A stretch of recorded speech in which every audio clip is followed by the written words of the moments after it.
بالله من الشيطان الرجيم.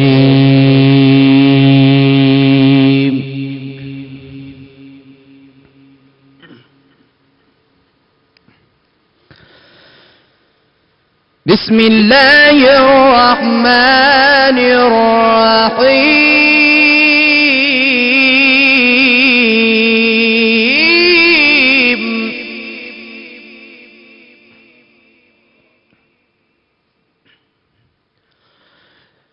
يا أيها الذين آمنوا كتب عليكم الصيام كما كتب على الذين من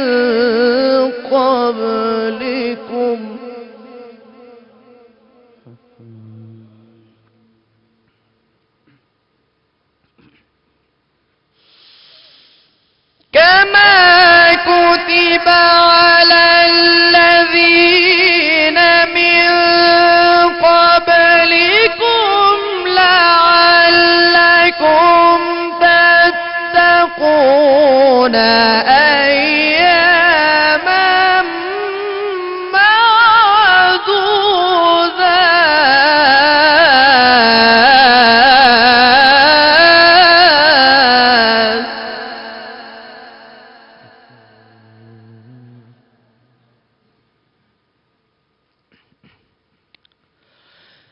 فمن كان منكم مريضا أو على سفر فعدة من أيام أخر.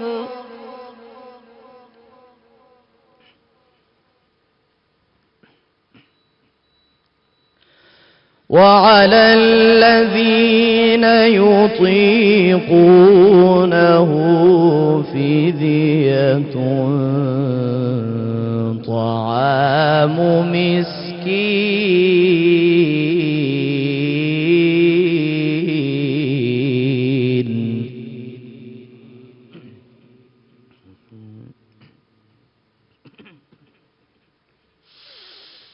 فمن كان منكم مريضا أو على سفر فعدة من أيام أخر. وعلى الذين يطيقونه فدية طعام مسكين.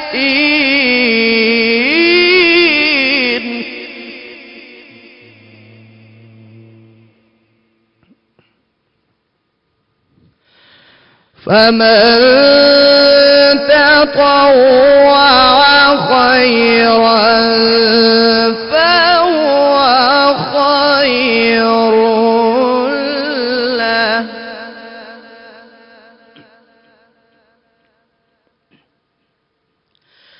فمن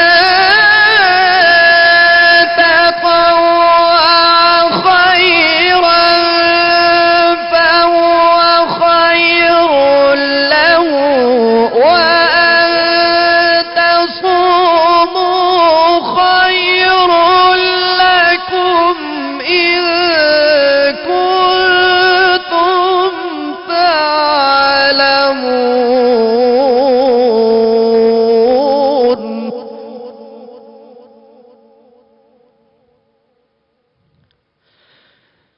بسم الله الرحمن الرحيم. إنا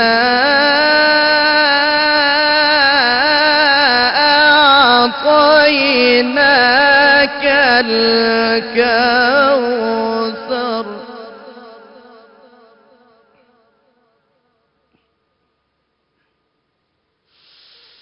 إنا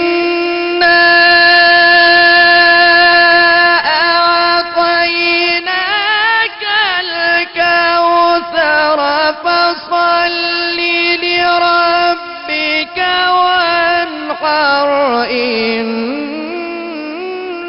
شانئك هو الأبتر فصل لربك وانحر إن شانئك هو الأبتر صدق الله العلي العظيم.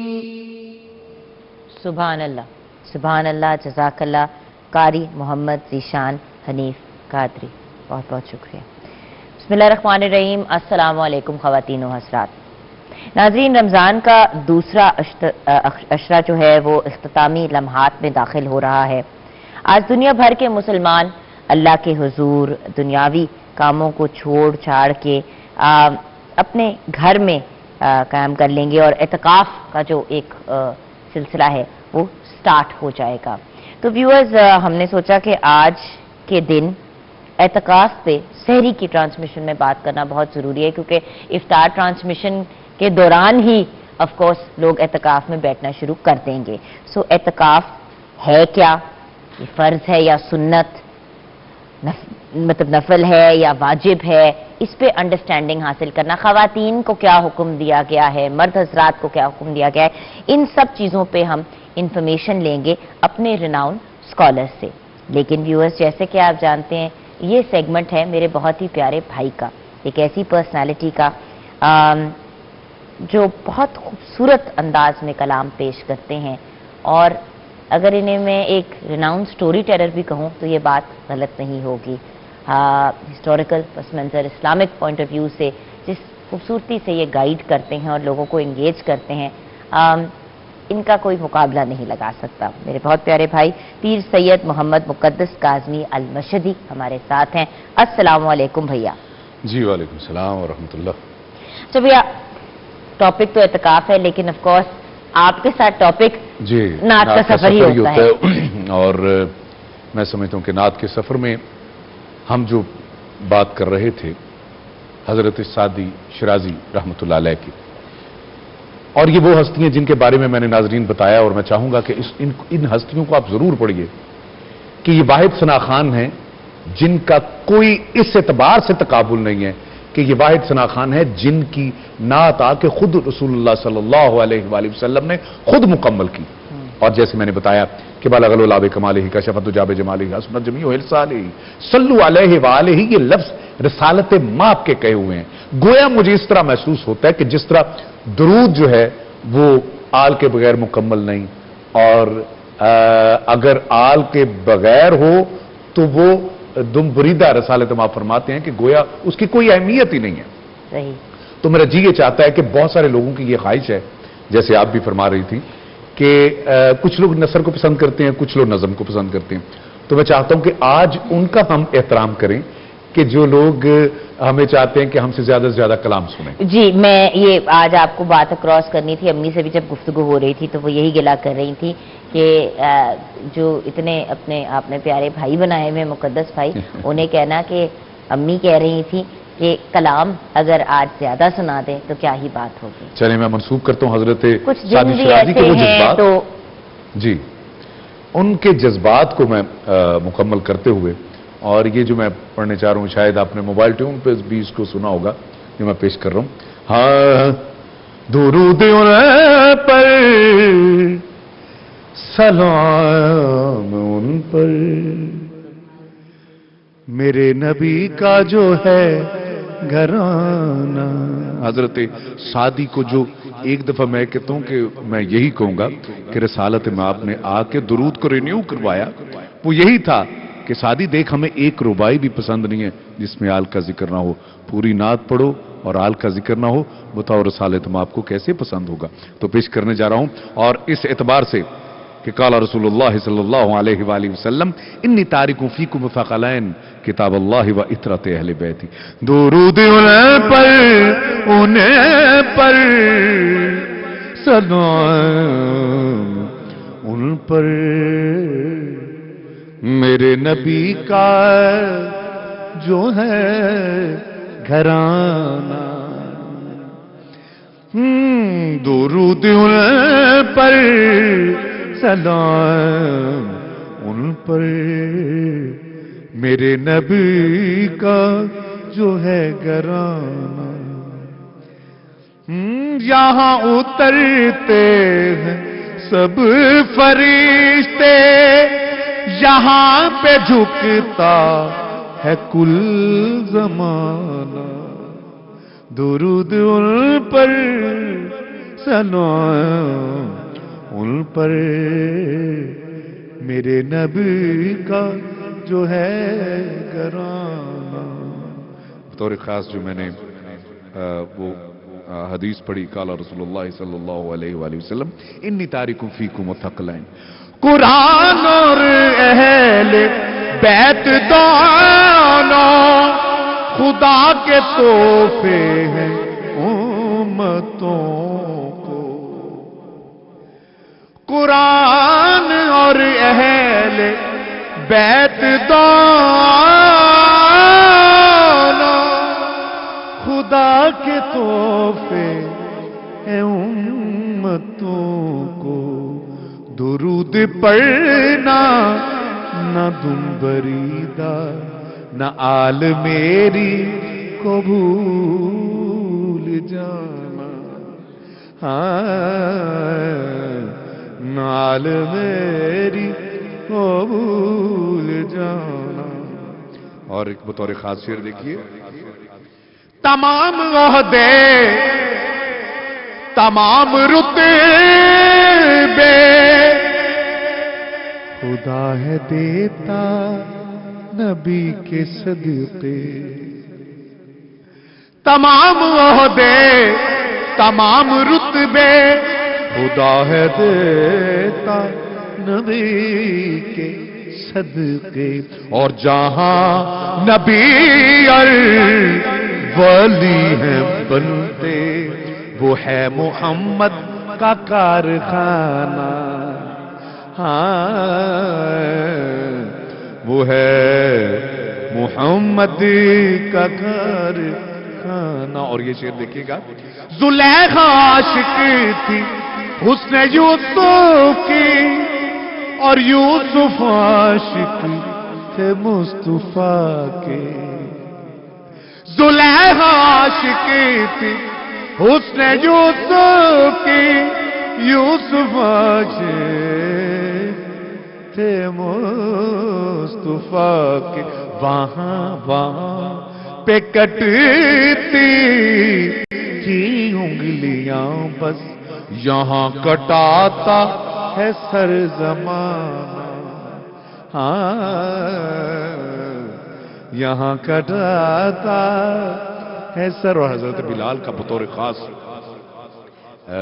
میں شعر پیش کر رہا ہوں، بس آخری، ملا ہے سورج کو حکم خالق، بلال میرا اذان نہ دے تو پھر طلوع کی جرت کبھی نہ کرنا، نہ میرے حبشی کا دل دکھانا،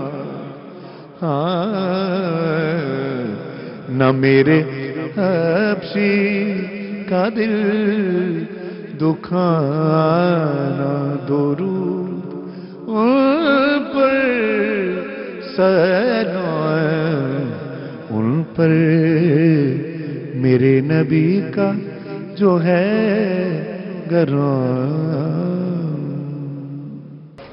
ویسے کلام کا تو تب مزہ آتا ہے کہ جب کلام اپنے اختتام پہ ہو اور انسان کی خواہش ہوئے کہ پھر وہیں سے ری سٹارٹ ہو جائے، کیونکہ آپ کو 100% سیٹسفیکشن نہیں ملتی۔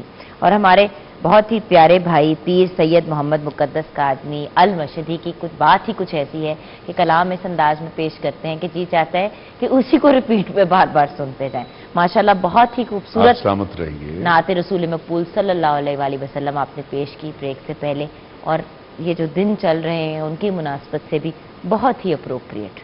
جی اب آگے بڑھتے ہیں۔ ہمارا جی یہ چاہتا ہے وہی کہ آج انہی لوگوں کی خواہش کا جو احترام کیا جائے جو لوگ کہتے ہیں جی کہ کلام بھی سنایا جائے زیادہ سے زیادہ. تو آج میں چاہتا ہوں کہ یہ جو ایام علی کے درمیانی جو حصہ ہے ہم شیخ سعدی علیہ رحمہ جو کچھ کہا اسی کی روشنی میں کہ آپ جو ہے مدینے کا ذکر بہت کیا کرتے تھے صحیح. اور آپ کے کہا یہ جاتا ہے تقریباً 18 حج جو ہے نا آپ نے کیے ماشاءاللہ. اور پھر تاریخ یہ بھی کہتی ہے کہ آپ کی حب اور محبت اور کہاں سے دیکھے شیراز کہاں شیراز ہے اور کہاں جو ہے وہ اور حضرت سعدی کی جو عقایات ہے میں کہتا ہوں اس حوالے سے میں اپنے سننے والوں کو کہوں گا کہ خدا کے لیے اس کو ضرور پڑھیں. وہ آپ کی جو ہے زندگی میں چینجنگ لے آئیں گے یعنی آپ کو گراؤنڈ ریالٹی بتائیں گے کہ وہ حقائق کیا اور حقیقت کیا ہے. کہ ایک شخص گلہ کرتا نظر آتا ہے خدا سے کہ اے اللہ دیکھ میں اتنی گرمی میں جو نا میرے پاس جوتیاں نہیں اور میں ننگے پہنچ جاتا ہوں تیرے خزانے میں کون سی کمی آ جانی تھی اگر مجھے یہ جوتے مل جاتے. تو اتنے میں پاس سے ایک ایسا شخص گزرا جس کے پاؤں تھے ہی نہیں. آئے اب نتیجہ کیا کہ اب دیکھ کے اس نے اس شخص کو اس رب کا شکر ادا کیا کہ اللہ تم نے یہ تو مجھے ہمت دی ہے مجھے پاؤں دے کے یہ تو ہمت دی ہے کہ میں ایک جگہ سے دوسری جگہ آسانی سے جا سکتا ہوں. مقدس بھائی یہ بات جو آپ نے کی ہے نا یہ اس قسم کے ایگزامپلز ہم سب کی زندگی میں بار بار آتے ہیں. ہاں بے میں شک بڑی جگہوں پہ چڑچڑ کرتی تھی اور زندگی میں اب میں وہ باتیں اس لیے کہنا نہیں چاہتی کیونکہ یہ لائف لیسنز ہوتے ہیں آپ شیئر کرتے ہو تو ایسے لگتا ہے جیسے وہ ان کی ویلیو کم ہو جاتی ہے. لیکن میں آپ کو ایک بات بتاؤں پچھلے 10-15 سالوں میں تو بہت زیادہ کسی بات پہ دل سے ویسی منہ سے لب سے بات ہی نکلی دل میں ایک گلا نکلا یا یہ کیا جیسے بندہ لاڈ میں رب تعالیٰ سے کہتا ہے کہ رب تعالیٰ کیا یہ کیوں اور ودن کچھ لمحوں کے اندر اندر آپ کے منہ پہ آ جاتا ہے کہ خدا کہ شکر ادا کر میرا شکر ادا کر میرا اتنا سب کچھ دیا ہے. ہر سانس کا شکریہ ادا اگر ہم کرنا شروع کریں تو مجھے ایک بات بتائیں سانسیں ختم ہو جائیں گی شکر نہیں ختم ہوگا. بے شک یہ تو کہتے ہیں نا خواہشات اسی طرح جیسے آپ گاڑی کے آگے لائٹ ہے نا تو لائٹ کو جیسے گاڑی پکڑ نہیں سکتی خواہشات تو ختم ہو ہی نہیں سکتی. بہرحال میں اسی مناسبت سے آج میں میں کہتا ہوں کہ تھوڑا سا سمیٹ کے ان دوستوں کی خواہش کو پورا کیا جائے کہ جو نظم کو زیادہ سننا چاہتے ہیں اور میری امی کا بھی ہاں جی بالکل میں ان کا بھی شکریہ ادا کرتا ہوں آپ کی والدہ محترمہ کا کہ جنہوں نے کہا کہ آپ کلام زیادہ سے زیادہ سنائیں. ناظرین یہ کلام ایسا کلام ہے کہ جو قرآن و حدیث کے مطابق اس وقت مجھے پتا چلا کہ یہ بالکل قرآن و حدیث کے مطابق ہے جب شیخ الاسلام علامہ ڈاکٹر طاہر القادری صاحب نے یہ سننے والی بات کہ میں یہ نعت پڑھ رہا ہوں اور وہ ساتھ ساتھ روک کے اس کا ترجمہ کر رہے ہیں کہ یہ بھی قرآن و حدیث کے مطابق شعر ہے یہ بھی قرآن و حدیث کے مطابق سبحان شعر ہے. اللہ. یہ نیٹ کے اوپر پڑی ہے اگر کوئی دیکھنا چاہے تو آپ ضرور دیکھیے کہ میں جب شروع کروں گا تو بہت سارے لوگوں کے ذہن میں آگے کہ یہ کون سی بات ہے. مقدس بھائی اور طاہر القادری صاحب دونوں کا نام اگر آپ ڈالیں گے تو جی. انشاءاللہ یہ آپ کو آن لائن یوٹیوب پہ مل جائے گی. بالکل بالکل اور ان کی شرح کردہ بھی مل جائے شرح بھی مل جائے گی کہ جو میں کہتا گیا وہ کہتے کہ یہ بھی قرآن کے مطابق ہے یہ بھی حدیث کے مطابق ماشاءاللہ اس طرح بات کرتے ہیں. ہاں میرے خیال کو نسبت ہوئی مدینے سے میرے خیال کو نسبت ہوئی مدینے سے مہک گلاب کی آنے لگی پسینے سے میرے خیال کو نسبت ہوئی مدینے سے نبی کا نام اگر لو تو اس کرینے سے، نبی کا نام اگر لو تو اس کرینے سے، دعا یہاں سے چلے اور اثر مدینے سے، دعا یہاں سے چلے اور اثر مدینے سے، نبی کے در سے، نبی کے در سے ہی خیرات علم ملتی ہے، نبی کے در سے ہی خیرات علم ملتی ہے، یہ رزق ملتا ہے سرکار کے خزینے سے،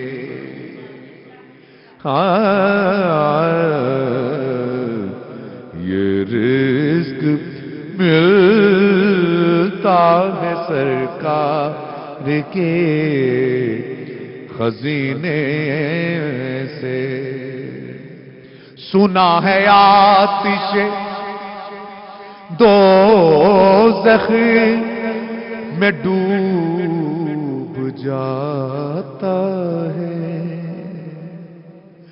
سنا ہے آتش دوزخ میں ڈوب جاتا ہے، اتار دیں جسے آلے نبی سفینے سے، اتار دیں۔ اور یہ شعر دیکھیے، ہے اہل بیت محمد بھی سالک کشتی نو، یہ بھی حدیث ہے، ہاں وہ غرق ہوگا جو ہے دور اس سفینے سے۔ اور اشعار تو اس کی بہت ہیں، نبی کی آل سے الفت نہیں تو مر جاؤ، اس پہ بھی طاہر القادری صاحب نے باقاعدہ انہوں نے کہا یوں نہیں بلکہ یوں کہ یہ ہے، آپ دیکھیے گا، نبی کی آل سے الفت نہیں تو مر جاؤ، قادری صاحب کہتے ہیں مر جاؤ نہیں بلکہ یوں کہو، نبی کی آل سے الفت نہیں تو جل جاؤ، تمہارا جلنا ہی بہتر ہے ایسے جینے سے،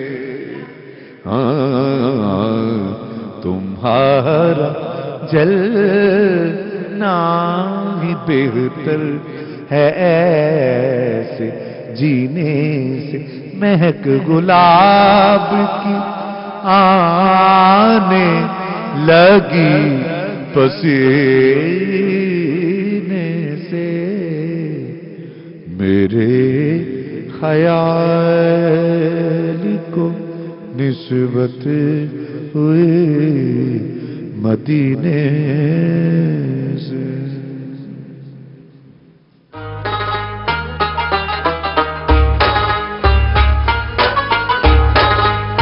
ہے اعتکاف، اور میں کیا بات کروں، ہمیں گائیڈ کرنے کے لیے جب ہمارے رناؤنڈ اسکالرز ہیں اور ہمارے ٹیچرز اور مینٹورز ہمارے ساتھ ہیں تو ان سے ہی ہم گائیڈنس لیتے ہیں۔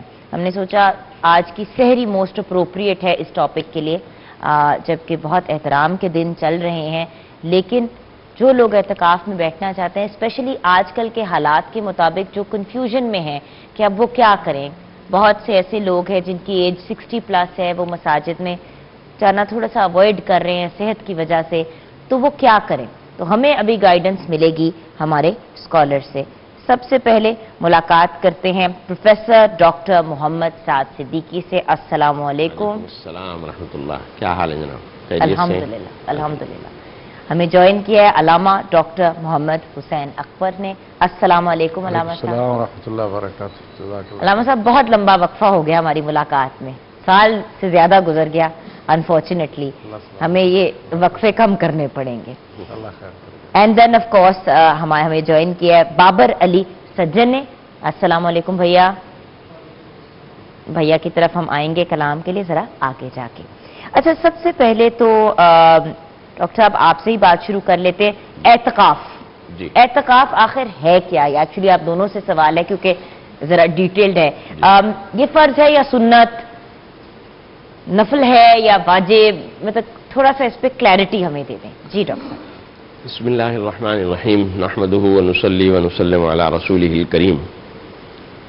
دیکھیے قرآن حکیم میں جہاں رمضان المبارک کی عبادتوں کا, روزے کا, قرآن کریم کے نزول کا ذکر ہے, وہاں قرآن حکیم یہ بات کہتا ہے کہ وَأَنْتُمْ عَاكِفُونَ فِي الْمَسَاجِدِ, کہ تم مساجد میں اعتکاف کرو. اس اعتبار سے رمضان المبارک کے اس آخری عشرے میں یہ اعتکاف ہوتا ہے. یعنی اعتکاف کے معنی یہ ہے کہ بندہ اپنے آپ کو مسجد میں, اللہ کے گھر میں آ کر روک لیتا ہے, وہیں تھم جاتا ہے, وہیں ٹھہر جاتا ہے. 10 دن کے لیے وہ اللہ کا مہمان ہے, وہ مسجد میں ہی رہے گا, مسجد میں ہی سوئے گا, مسجد میں ہی کھائے گا پیے گا, اللہ کا ذکر کرے گا, تسبیح کرے گا, اللہ کے کلام کی تلاوت کرے گا, نمازیں پڑھے گا, نفلیں پڑھے گا, یہ سارے کام وہ کرے گا اور اللہ ہی کے گھر میں رہے گا اللہ کا مہمان بن کے. ظاہر ہے کہ جب اللہ کا مہمان بن کے وہ اللہ سے کچھ مانگے گا تو دیکھیے ہمارے ہاں ہم لوگ یہ اس روایت کی بڑی قدر کرتے ہیں اور بڑا وہ کرتے ہیں کہ ہمارا مہمان ہم سے ناراض نہ ہو جائے. ہم مہمان کی ہر خواہش پوری کرنے کی کوشش کرتے ہیں. تو سوچئے کہ ہمارے ذرائع وسائل تو بہت محدود ہیں, ہم تو کچھ بھی نہیں کر سکتے. تو اللہ تعالیٰ کا جب مہمان بندہ بن جائے گا اور وہ اللہ سے کچھ مانگے گا, کچھ طلب کرے گا, کچھ فرمائش کرے گا, تو کیا اللہ تعالیٰ اسے نہیں دے گا؟ جب ہم یہ بات گوارا نہیں کرتے اپنے طور پر کہ ہم اپنے مہمان کی کسی فرمائش کو اور خواہش کو پورا نہ کریں, تو بیسیکلی بنیادی طور پر یہ اللہ کی مہمانی کے دن ہے کہ انسان اللہ کا مہمان بن جاتا ہے. رسول اللہ صلی اللہ علیہ وسلم نے جو اس کی حقیقت بیان فرمائی وہ یہ بیان فرمائی کہ یہ لیلۃ القدر کی تلاش ہے. لیلۃ القدر کی تلاش کا مطلب کیا ہے کہ رسول اللہ صلی اللہ علیہ وسلم نے فرمایا کہ لیلۃ القدر کو تلاش کرو آخری 5 طاق راتوں میں, یعنی 21ویں, 23ویں, 25ویں, 27ویں اور 29ویں. اچھا, اب اس میں جو تعبیر ہے نا, رسول اللہ صلی اللہ علیہ وسلم نے یوں نہیں کہا کہ 21ویں شب میں, 23ویں شب میں یا 25ویں, 27ویں, 29ویں, بلکہ یوں کہا کہ لیلۃ القدر کو تلاش کرو کہ جب رمضان المبارک کی 9 شبیں رہ جائیں, جب 7 رہ جائیں, جب 5 رہ جائیں, جب 3 رہ جائیں, جب 1 رہ جائے. یعنی اس کا مطلب یہ ہوا کہ بندہ جب اعتکاف میں بیٹھتا ہے اور لیلۃ القدر کو ان طاق راتوں میں تلاش کرتا ہے تو وہ ساتھ ساتھ رمضان المبارک کو الوداع کہنے کا بھی تصور لے کر آتا ہے. لیکن جو انسان اعتکاف میں بیٹھتا ہے وہ تو ہر رات عبادت کر رہا ہے. ظاہر ہے, تو مطلب جو اعتکاف میں بیٹھتا ہے وہ تو بائی ڈیفالٹ ہی عبادت تو اور چیز ہے. میں کہہ رہا ہوں لیلۃ القدر کی تلاش ہے, وہ لیلۃ القدر کی تلاش ہے, وہ ایک اسپیسیفائڈ چیز ہے. تو میں عرض کر رہا تھا کہ رسول اللہ صلی اللہ علیہ وسلم نے یوں نہیں کہا کہ 21ویں, 23ویں, 25ویں, بلکہ یوں کہا کہ جب رمضان المبارک کی 9 راتیں رہ جائیں, جب 7 رہ جائیں, جب 5 رہ جائیں, جب 3 رہ جائیں, جب 1 رہ جائیں. اس کا مطلب یہ ہے کہ جب آدمی اعتکاف میں بیٹھا ہے اور عبادت کر رہا ہے اللہ کی, تو اسے ایک تصور یہ بھی ہے کہ اب رمضان المبارک ہم سے رخصت ہونے والا ہے, رمضان المبارک کو رخصت کرنا ہے.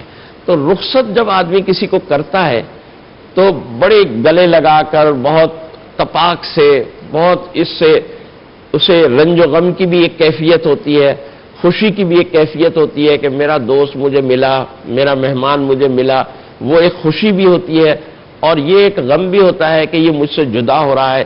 انہی کیفیات کے ساتھ اعتکاف کرنا ہے اصل میں. تو رمضان المبارک ہمارے لیے مہمان اور ہم اعتکاف میں رب تعالیٰ کے مہمان, اللہ کے مہمان. صحیح. یہ بات کو آگے لے کے چلتے ہیں. بسم اللہ الرحمن الرحیم. الحمدللہ رب العالمین والصلاۃ والسلام علی سید الانبیاء والمرسلین وعلی آلہ الطیبین۔ ماہ رمضان سب سے پہلے تو خداوند متعال نے اسے اپنا مہینہ قرار دیا۔ رمضان قرآن کریم کا لفظ ہے اور اس کی طہارت اور عظمت کا یہ عالم ہے کہ اس کو بغیر وضو کے اس لفظ کو بھی ہم ٹچ نہیں کر سکتے۔ رمضان کے معنی ہے کسی چیز کو جلا کے اس طرح ختم کر دینا کہ نہ دھواں دکھائی دے اور نہ ہی اس کا کوئی اثر باقی رہے۔ گویا کہ یہ تعبیر ہے کہ اللہ تعالیٰ ماہ رمضان میں توبہ کرنے والوں کے گناہوں کو اس طرح ختم کر دیتا ہے کہ اس کا نام و نشان تک باقی نہیں رہتا۔ اس لیے امام باقر علیہ السلام نے ارشاد فرمایا کہ توبہ کرنے والا ایسے ہے جیسے اس نے کوئی گناہ کیا ہی نہیں، اور فرمایا جب سچی توبہ کر لیتا ہے تو اللہ زمین کو ان ٹکڑوں کو حکم دیتا ہے جہاں اس نے گناہ کیا تھا اس پہ گناہ کے نشان کو مٹا دو، اور ان لوگوں کو نسیان میں مبتلا کر دیتا ہے جنہوں نے اسے گناہ کرتے دیکھا تھا تاکہ وہ اسے تانا نہ دے سکے۔ اعتکاف اپنے آپ کو دنیا سے کٹ آف کر کے خدا کے ساتھ مسلسل جوڑنا اور ہر لمحہ خدا کے ساتھ ہم کلام ہونا، باتیں کرنا، غور و فکر کرنا چند دنوں کے لیے، یہ اعتکاف ہے۔ قرآن کریم میں اعتکاف کا تذکرہ ہوا، حکم قرآن ہے۔ حضرت ابراہیم اور حضرت اسماعیل علیہ السلام اللہ تعالیٰ کے ذی القدر انبیاء ہیں، انہیں خانہ کعبہ کو جب پاک اور صاف کرنے کا حکم دیا تو طاہرا بیتی للطائفین والعاکفین والرکع السجود، تو وہاں پر بھی اعتکاف والوں کا تذکرہ کہ ان کے لیے اس گھر کو پاک صاف رکھو۔ اب رہ گیا معاملہ اعتکاف جو ہے، جیسا کہ عرض کیا کہ یہ عبادت فرض بھی ہے، واجب بھی ہے اور یہ سنت بھی ہے۔ دراصل یہ سنت ہے، لیکن اگر کوئی منت مان لیتا ہے، نظر مان لیتا ہے کہ خدایا میرا فلاں کام ہو جائے تو پھر اس کو پورا کرنا واجب ہو جاتا ہے۔ انہوں نے ڈاکٹر صاحب آپ نے 10 دن کی بات کی، لیکن میں یہاں عرض کرنا چاہتا ہوں ہمارے نزدیک کم از کم 3 دن شرط ہے کہ 3 دن آپ مسجد میں، اور مسجد کے لیے بھی ترجیحات ہے۔ سب سے پہلے مسجد الحرام اگر مل جائے تو کمال، دوسرے مرحلے میں مسجد نبی صلی اللہ علیہ وآلہ وسلم، تیسرے مرحلے میں مسجد کوفہ جس میں 70 انبیاء کے مصلی موجود ہیں، جہاں فرشتوں نے آدم علیہ السلام کے حضور سجدہ کیا تھا۔ چوتھا مسجد کوفہ ہے جہاں مولا علی علیہ السلام نے عبادت کی تھی۔ اگر یہ 4 مساجد مل جائے تو بہت بہتر، اگر یہ نہ ملے تو پھر اعتکاف کے لیے شہر کی جامع مسجد کا ہونا شرط ہے۔ عام مسجد میں اعتکاف بیٹھنا جو ہے وہ صحیح نہیں ہوگا، اور پھر 7 دن کی نیت کر سکتے ہیں، 10 دن کی نیت کر سکتے ہیں۔ لوگ بڑی دفعہ اپنے گھر کے قریب جو مساجد ہوتے ہیں ان میں اعتکاف، بہرحال میں کیونکہ فقہ جعفریہ کے حوالے سے عرض کر رہا ہوں، اس میں یہ شرط ہے، اور شرط کا مطلب یہ ہوتا ہے کہ اگر وہ شرط پوری نہ ہو تو آپ کی عبادت جو ہے وہ باطل ہوگی۔ اور یہ شرط جو ہے خواتین کے لیے بھی ہے اور مردوں کے لیے بھی ہے۔